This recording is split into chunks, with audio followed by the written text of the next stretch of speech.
Top RF and microwave stories this week. November 27th to December 1st, 2023. Skyworks introduces highly integrated RF front-end modules for ISM and LTEM/NB-IoT applications.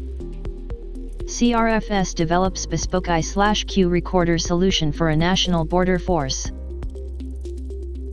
Ignion simplifies the integration of antennas into smart meters. Amphenol Corporation acquires Q-Microwave.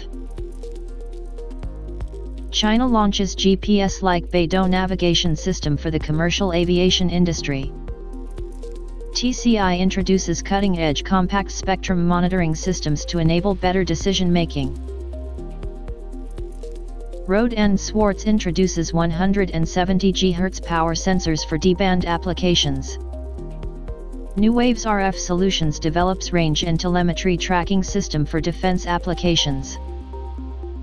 Qorvo's multi-standard dev kit simplifies the development of IoT gateways and connected devices. u-blox provides RTK GNSS technology to CubePilot for high-precision drone navigation applications. Everything RF collaborates with EMC Directory to publish an ebook on EMC pre-compliance. ST Microelectronics collaborates with Indie Semiconductor to develop secure in-car wireless charging solution, Everything RF. Keeping you to update with the RF and microwave industry.